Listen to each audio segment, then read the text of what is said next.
Welcome back to another episode of Southern Sorcery. Today we are diving into the Lost Caverns of Ixalan Precon, Explorers of the Deep. This Simic Merfolk tribal deck comes with a sweet +1/+1 counters sub-theme. Let's check out our commander. Meet Hakbal, the Surging Soul. He is a 3/3 Merfolk that says, at the beginning of combat on your turn, each Merfolk creature you control explores. Explore means reveal the top card of your library, put that card into your hand if it is a land, otherwise put a +1/+1 counter on the exploring creature, then put that card back on top of your library or into your graveyard. Then, whenever Hakbal of the Surging Soul attacks, you may put a land card from your hand onto the battlefield, and if you don't, draw a card. When you go to combat, every Merfolk on your board explores, stacking up counters, landing more cards in hand, and filling up that graveyard. But when Hakbal takes the stage, things get spicy. Play an extra land or draw a card every time he attacks. It's crazy value for a 4 CMC commander. Whether you're ramping up your mana or bulking up your hand, Hakbal has your back. Now that we've had a look at our commander, let's look over the rest of this deck. We're about to unveil the new cards that Wizards has graciously floated over our way, and of course, uncover the hidden treasures of valuable reprints. Brace yourselves, because this deck is more than just Hakbal's show. Wizards has cooked up some exciting new spells for us, and they've also sprinkled in a few gems from the past. First up, let's dive into our new additions, whether it's game-changing enchantments, flashy instants, or creatures that'll have you itching for your next turn. This deck's got it all. We're breaking down the highlights and strategizing how to make the most of these fresh additions.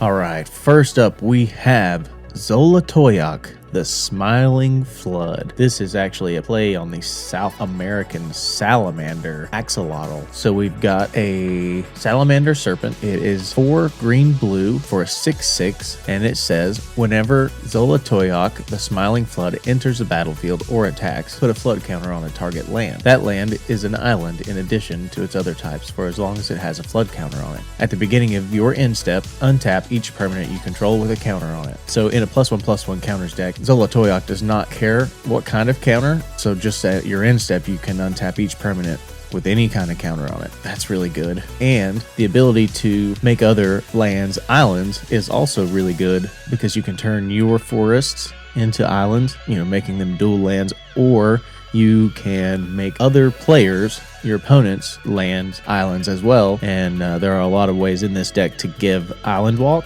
so you make all of your stuff unblockable as long as each of your opponents controls one island. So that's pretty good. Next up, we've got Mist Dancer, 4 generic 1 blue for a Merfolk Wizard, 3/3 that has flying. Other Merfolk you control get +1/+0 and have flying.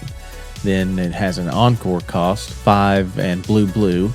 To exile this card from your graveyard, for each opponent, create a token copy that attacks that opponent this turn if able. They gain haste. Sacrifice them at the beginning of the next end step. Activate only as a sorcery. So pretty good. Gives Merfolk flying somehow. Not exactly sure why Merfolk would ever have flying. Ariel turned into a human, not into a freaking bird. So, yeah, interesting there. We also have Deeproot Historian. This is a 3/3 Merfolk Druid for 3 generic and a green. That says Merfolk and Druid cards in your graveyard have retrace. You may cast cards with retrace from your graveyard by discarding a land in addition to paying their other costs. So you can recur them by paying their original mana cost plus discarding a land. Now we've got Topography Tracker for 2 generic and 1 green. Gives you a 2/2 Merfolk Scout that says, when Topography Tracker enters the battlefield, create a map token. A map token is an artifact with pay 1 generic, tap it, sacrifice this artifact, target creature you control explores. Activate only as a sorcery. And then a second line of text says, if a creature you control would explore, instead it explores and then explores again. So with your commander already letting your creatures explore, now they're going to explore twice, which means you're going to put twice as many 1/1 counters, or twice as many lands in hand, or twice as many cards in your graveyard, etc., etc. So that's pretty good. Moving on to Singer of Swift Rivers. It is 1 blue-green for a 3/2 Merfolk Shaman with flash. When Singer of Swift River enters the battlefield, put a shield counter on another target creature you control. If it would be dealt damage or destroyed, remove a shield counter from it instead. So a little bit of protection there. You may cast Merfolk spells as though they had flash.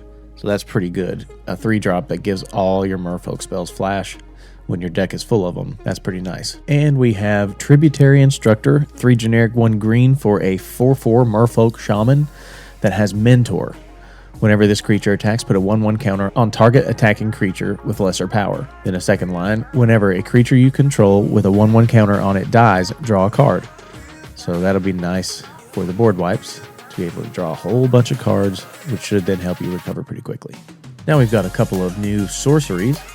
The first one up is Bygone Marvels. It is 2 green for a sorcery that has Descend 8. When you cast this spell, if there are 8 or more permanents in your graveyard, copy this spell twice. You may choose new targets for the copies. Then the second line, it says return target permanent from your graveyard to your hand. Exile Bygone Marvels. So if you have the Descend 8 requirements, you can do it 2 more times, targeting up to 3 permanents from your graveyard. That's really good. No specification on what kind of permanents, just permanent cards. That's really good. That's going to be a banger. Next up, we've got Wave Goodbye. And there's a little play on wave there. It is 2 blue for a sorcery that says return each creature without a +1/+1 counter on it to its owner's hand. Moving on to instants, we only have 1. It is Ripples of Potential. 1 generic and a blue that says proliferate. Then choose any number of permanents you control that had a counter put on them this way. Those permanents phase out. So provided that you actually have counters already on your creatures and permanents, you can then phase them out, which will protect them in the case of a board wipe. This is kind of like Teferi's Protection for stuff that has counters on them. And then we do not have any new artifacts, enchantments, or lands in this deck. So we will just go ahead and move on to our creatures. First up on our list of creatures, we have Benthic Biomancer. It is 1 blue for a Merfolk Mutant Wizard that says pay 1 and a blue to adapt 1.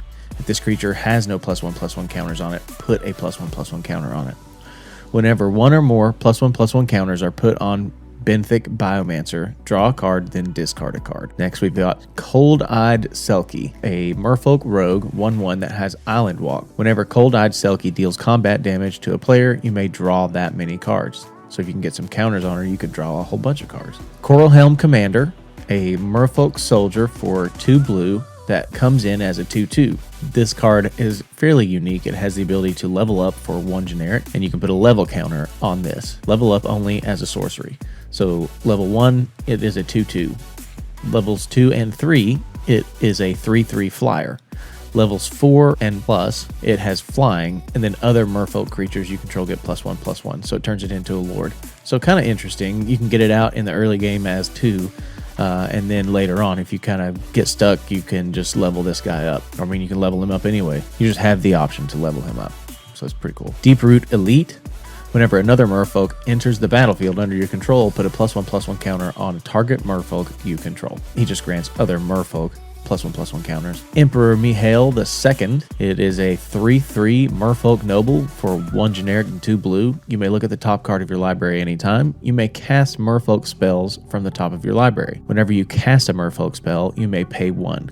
If you do, make a 1/1 blue Merfolk creature. So he just populates your board for you. Evolution Sage, 2 and a green for whenever a land enters the battlefield under your control, proliferate. So that plays right into our 1/1 counters. He is a 3/2. Herald of Secret Streams is a Merfolk Warrior, a 2/3, and creatures you control with +1/+1 counters on them can't be blocked. So that's really good. Kiora's Follower. It is 1 green, 1 blue for a 2/2 Merfolk that says tap this and untap another target permanent. So that can be really good. Kapala, Warden of Waves, is a 2/2 Merfolk Wizard that costs 1 generic, 2 blue. Spells your opponents cast that target Merfolk you control cost 2 more to cast. Abilities your opponents activate that target a Merfolk you control cost 2 more to activate. So a little bit of a pillow fort there with him. Kumina, Tyrant of Orazka, is a 2/4 Merfolk Shaman for 1 a green and a blue. Tap another untapped Merfolk you control. Kumina can't be blocked this turn. Tap 3 untapped merfolk you control, draw a card. Tap 5 untapped merfolk you control, put a 1/1 counter on each merfolk you control. So he's got quite a bit of ability there. Master of the Pearl Trident. Other merfolk creatures you control get +1/+1 and have Island Walk. And again, Island Walk just means if another player you're playing against has an island, they can't block. Merfolk Mistbinder, a green and a blue. Other merfolk you control get +1/+1. Merfolk Skydiver, 1 green, 1 blue, or a merfolk mutant has flying. When merfolk Skydiver enters the battlefield, put a +1/+1 counter on a target creature you control. And then you can pay 3 generic, a green and a blue to proliferate. Merfolk Sovereign is a merfolk noble for 1 blue blue. He is a 2/2. Other merfolk you control get +1/+1. Tap him. Target merfolk can't be blocked this turn. Marrow Reejery, a 2/2 merfolk soldier, costs 2 and a blue. Other merfolk creatures you control get +1/+1. Whenever you cast a merfolk spell, you may tap or untap target permanent. Metallic Mimic, this is an artifact creature, shapeshifter, costs 2 generic, he's a 2/1, and as Metallic Mimic enters the battlefield, choose a creature type. Metallic Mimic is the chosen type in addition to its other types. Each other creature you control of the chosen type enter the battlefield with an additional +1/+1 counter on it. So now everything that ETBs gets a +1/+1 counter. Merfolk. Nikanzil, Current Conductor, a merfolk scout for green blue, a 2/3. Whenever a creature you control explores a land card, you may put a land card from your hand onto the battlefield tapped. Whenever a creature you control explores a non-land card, put a +1/+1 counter on Nikanzil, Current Conductor. That's pretty good. This thing's going to get huge. Prime Speaker Zagana. Prime Speaker Zagana enters the battlefield with X +1/+1 counters on it, where X is the greatest power among other creatures you control. When Prime Speaker Zagana enters the battlefield, draw cards equal to its power. It costs 2 generic, 2 green, 2 blue for a 1/1. Like the text says there, it's never going to come in as a 1/1 unless you have no creatures on board, and then you're going to just draw 1 card. Realm Walker is another shapeshifter, a 2/3 for 2 generic and a green. It has Changeling. As Realm Walker enters the battlefield, choose a creature type. You may look at the top card of your library anytime. You may cast creature spells of the chosen type from the top of your library. So you'll obviously choose Merfolk. Sage of Fables, a Merfolk wizard, 2 generic, 1 blue for a 2/2 that says each other wizard creature you control comes into play with an additional +1/+1 counter on it. Then you can pay to remove a +1/+1 counter from a creature you control and draw a card. Seafloor Oracle is 2 and 2 blue for a 2/3 merfolk wizard that says whenever a merfolk you control deals combat damage to a player, draw a card. Stony Brook Banneret, 1 and a blue for a 1/1 merfolk wizard that has Island Walk. Merfolk spells and wizard spells you cost 1 less to play. So that's a nice little reduction there. Surge Spanner. Whenever Surge Spanner becomes tapped, you may pay 1 and a blue. If you do, return target permanent to its owner's hand. So just a way to bounce some things. Svilin of Sea and Sky, 1 blue blue for a 3/4 merfolk god. Svilin of Sea and Sky has indestructible as long as you control at least 2 other merfolk. Whenever she attacks, draw a card. Other merfolk you control have ward 1. Tatiova, Benithic Druid. She is a 3/3 for 5 that says Landfall. When a land enters a battlefield under your control, you gain 1 life and draw a card. She may be the most popular merfolk out there. You see her all the time. She certainly gets printed all the time. Thassa, God of the Sea. She is a 5/5 god for 2 and a blue that has indestructible. As long as your devotion to blue is less than 5, Thassa isn't a creature. At the beginning of your upkeep, scry 1. Then you can pay 1 and a blue. Target creature you control can't be blocked this turn. Thieving Skydiver. Merfolk Rogue for 1 and a blue is a 2/1. And you can pay extra to kick this. X can't be 0. Flying. When Thieving Skydiver enters the battlefield, if it was kicked, gain control of target artifact with converted mana cost X or less. If that artifact is an equipment, attach it to Thieving Skydiver. Tishana, Voice of Thunder. She is 5 blue and a green, and her power and toughness are equal to the number of cards in your hand. You have no maximum hand size. When Tishana enters the battlefield, draw a card for each creature you control. So she's extremely expensive, but she's really cool. I have a Tishana deck where she is my commander, and it's all about drawing cards, and all the creatures are about how many cards you have in your hand. Vorel of the Hull Clade. He is 1 green blue for a 1/4 human merfolk that says pay 1 green, 1 blue, tap him, double the number of each kind of counter on target artifact, creature, or land. Zagana Utopian Speaker is 2, a green and a blue for a 4/4 Merfolk Wizard. When Zagana enters the battlefield, if you control another creature with a 1/1 counter on it, draw a card. And then you can pay 4, a blue and a green to adapt 4. If this creature has no 1/1 counters on it, put 4 1/1 counters on it. Each creature you control with a 1/1 counter on it has trample. So that's a potential game ender right there, given all of your creatures with counters on, because they're all going to have counters on them. So they all have trample. That's nasty. All right, now we've got sorceries. First up, we've got Curse of the Swine. It is X blue blue for a sorcery that says exile X target creatures. For each creature exiled this way, its controller creates a 2/2 green boar creature token. So we've got some spot removal. We also have Explore, 1 and a green for a sorcery that says you may play an additional land this turn, draw a card. Kodama's Reach, 2 and a green for a sorcery. Search your library for up to 2 basic land cards, reveal those cards, put 1 onto the battlefield tapped and the other into your hand, then shuffle. Raven Form, 2 and a blue for a sorcery that says exile target artifact or creature. Its controller creates a 1/1 blue bird creature token with flying. And then it also has a foretell option. Its foretell cost is 1 blue. So you can, on your turn at sorcery speed, pay 2 generic to exile this card from your hand face down. And then you can cast it later for that foretell cost for 1 blue. Instance. First up in our instance, we've got Aetherize. 3 and a blue that says return all attacking creatures to their owner's hand. So it's a way to bounce stuff back to one of your opponent's hands. Beast Within, it's a staple in green. It is 2 and a green for destroy target permanent. Its controller creates a 3/3 beast creature token. So some more spot removal. Then we have Commit and Memory, an instant. The first side is Commit for 3 and a blue. And it says put target spell or non-land permanent into its owner's library, second from the top.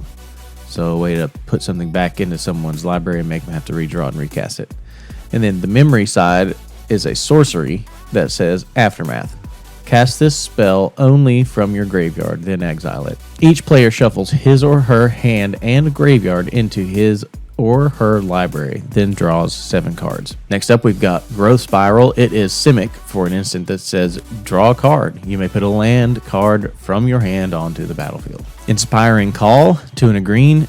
Draw a card for each creature you control with a +1/+1 counter on it. Those creatures gain indestructible until end of turn. So it is like a heroic intervention that also lets you draw cards for each of the creatures.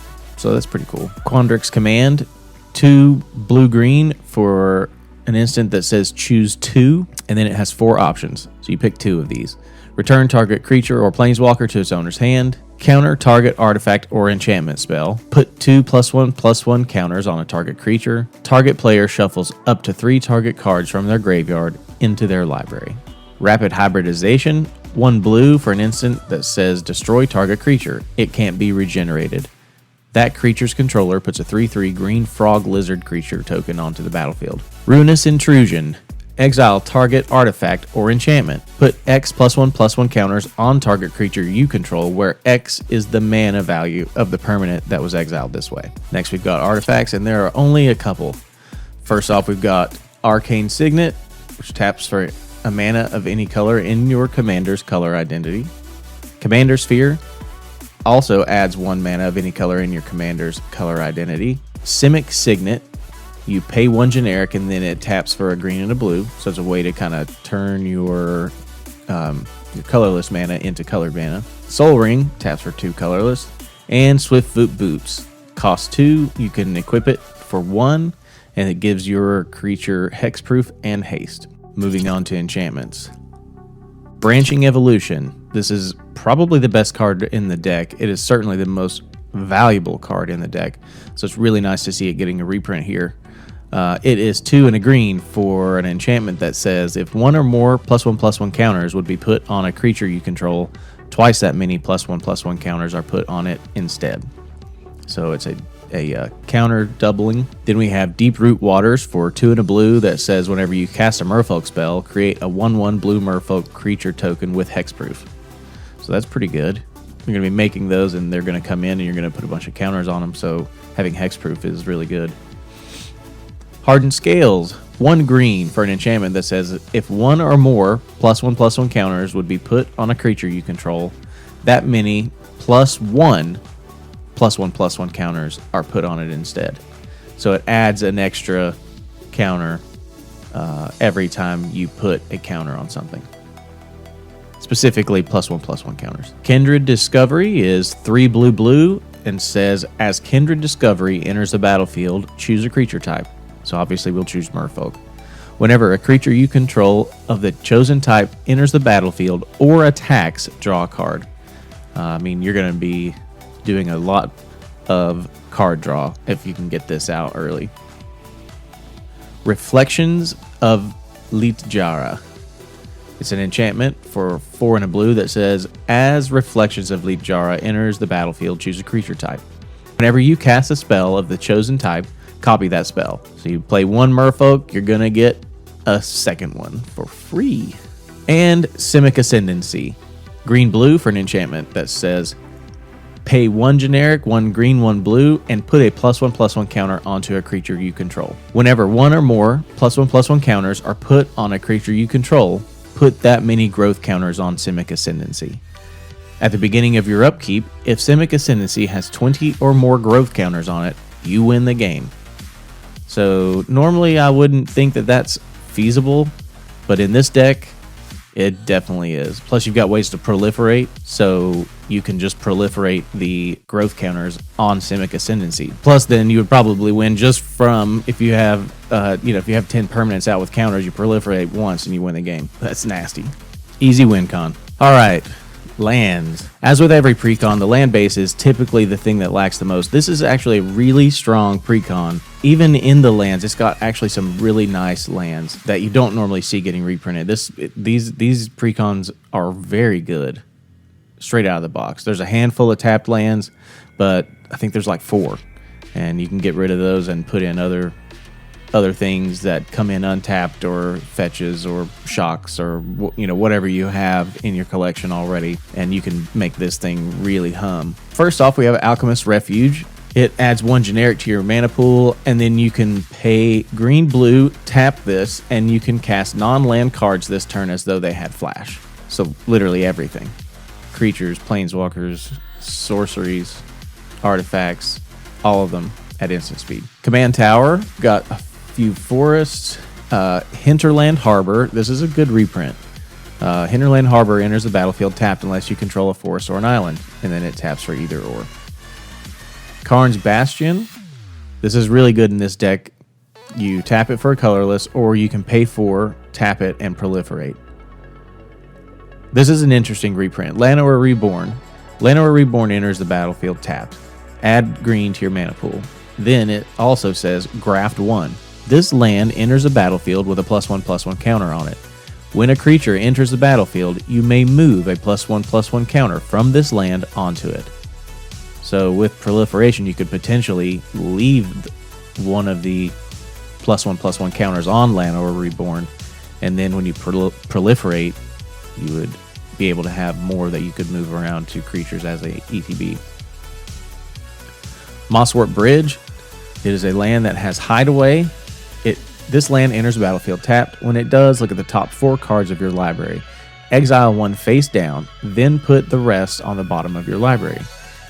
It taps for a green, and then you can pay a green and tap it. You may play the exiled card without paying its mana cost if creatures you control have total power 10 or greater. So that's potentially really good, especially with the ability to play multiple lands per turn with your commander. And there's a lot of other landfall. You've got a lot of other little instants and other little creatures that let you play extra lands. Other ways to cheat in lands. So having some tapped lands, especially something like this in this deck, I think is just fine. Myriad Landscape. Enters the battlefield tapped, add for a colorless, pay 2, sacrifice Myriad Landscape, search your library for up to 2 basic land cards that share a land type, put them onto the battlefield tapped, then shuffle. I personally never run this card. It just takes so long to ramp. Path of Ancestry, enters the battlefield tapped, add 1 mana of any color in your commander's color identity. When that mana is spent to cast a creature spell that shares a creature type with your commander, scry 1. This is another one that, I mean, it's not a bad card. You just are already looking at your top deck so much with your commander that it just seems unnecessary when you could swap this out for a land that doesn't come in tapped. Reliquary Tower, you have no command size, you have no maximum hand size, and it taps for a colorless. Rogue's Passage taps for a colorless, then you can pay for, tap it, and a target creature can't be blocked this turn, which is really good because with all the counters, you can potentially have some really big creatures, and unless you have Zagana, Utopian Speaker out that gives other things trample, you might not be able to get damage through. And people can chump block, so this gives you an alternate way to get some damage through. Secluded Courtyard. Secluded Courtyard enters the battlefield, choose a creature type. Then it taps for a colorless, and then it also taps for add 1 mana of any color. Spend this mana only to cast creature spell of the chosen type or activate an ability of a creature or creature card of the chosen type. So you're obviously going to go Merfolk, and then you can spend 1 mana of any color to activate any abilities or cast them. So that's good. And it doesn't come in tapped. Simic Growth Chamber comes in tapped. When Simic Growth Chamber ETBs, return a land you control to its owner's hand. Then you can tap Simic Growth Chamber for a green and a blue. This is okay. Temple of Mystery enters the battlefield tapped. When it ETBs, scry 1. Tap for a green or a blue. Another one I would get rid of. Temple of the False God taps for 2 colorless, but you can only activate it if you control 5 or more lands. Most of the time, I probably would take this out. But in this deck, with all the extra lands we can play, I think we'll be fine. We've got tons of ways to ramp and get out other lands. Unclaimed Territory. As Unclaimed Territory enters the battlefield, choose a creature type. It taps for a colorless, and then it taps add 1 mana of any color, spend this mana only to cast a creature spell of the chosen type. So, of course, Merfolk. And then finally, Vine Glimmer Snarl, which is another really good reprint. As Vine Glimmer Snarl enters the battlefield, you may reveal a forest or island card from your hand. If you don't, Vine Glimmer Snarl enters the battlefield tapped. All right, that is all of the cards in our deck. Let's look at the value of our reprints from this deck now. Starting with the $2 and up category, we have got Realm Walker, which is $3.88. Tishana, Voice of Thunder, which is $2.50. Rapid Hybridization, which is $3.33. Coral Helm Commander, $2.17. Simic Ascendancy, $3.13. And Hinterland Harbor, $2.31. That is the $2 to $5 range. From $5 to $10, we have Kumina, Tyrant of Orazca, $6.54. Thassa, God of the Sea, $8.54. Surge Spanner, $5.14. And Kindred Discovery, $6.77. Then our big hitter from this set was Branching Evolution at $18.43. All right, now that we have gone through the deck and you guys see exactly what the Precon has in it, let's talk about our $50 upgrade budget. First, we're going to go over the cards that we're going to take out, and then we'll move on to the cards that we're going to put in. All right, the first card we're going to take out is Curse of the Swine. There are some better ways to do some spot removal. Also, there's not a single counter spell in this deck, and those are really helpful some of the time. So we're going to put a couple of different things in that will help mitigate that loss. We're also going to take out Explore. It is the sorcery that lets you play an additional land and draw a card. We're going to put in some better card draw, and our commander already lets us play extra lands, so this is really redundant. There's just better cards. Next, we're going to take out Commit to Memory. That is the double-sided card, and put a target spell into its owner's library, and then from the graveyard you can cast the memory side of the card, which causes you to shuffle your hand and your graveyard back into your deck and draw a fresh 7. We don't really want to do that. We want to keep a big hand size if we can. We want to keep drawing cards, and so we're not really interested in putting our hand back into our deck. Plus, there are some good recursion already in this deck, so there's really better ways to get our graveyard back onto the battlefield or back into our hand versus just shuffling it back into our deck. Next up is Growth Spiral. That is the draw a card and you can put a land from your hand onto the battlefield. Again, we've got lots of card draw. There's better ways to card draw for 2 mana, and we've got plenty of opportunity to play extra lands every turn with our commander, and so we're just going to try to stick with him. You could also take out Kodama's Reach. There's really not a lot of reason to run land ramp in this deck. Your commander already does it for you every turn if you want to, so there's really no reason to run a lot of land ramp. We are also going to take out Simic Signet. That is the signet that is pay 1 and tap it, add green blue. I personally am just not a fan of the signets, having to pay into them and tap them. There's just better options. We're going to put in a couple of other artifacts that make a little more sense in this deck, and so we're going to take that one out. We are also going to take out 1 creature, and that is going to be Tishana, Voice of Thunder. She is a 7-drop, and she draws cards equal to the amount of creatures you have on the battlefield.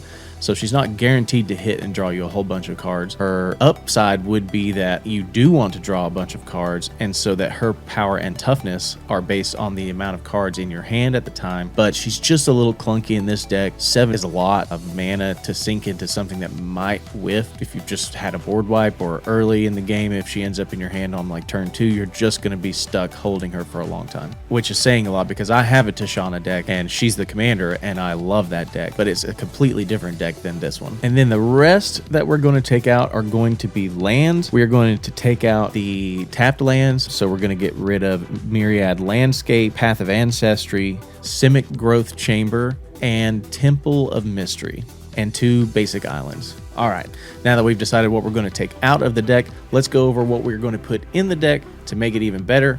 We're going to upgrade your mana base, we're going to upgrade some of your artifacts, and we're going to put in some card draw and some other things that we want to do already and lean into that. First up, we're going to put in the Bident of Thassa. It is 2 blue for a legendary enchantment artifact that says whenever a creature you control deals combat damage to a player, you may draw a card. So that damage does have to get through, it can't be blocked, but you've got plenty of +1/+1 countered creatures that are buffed up.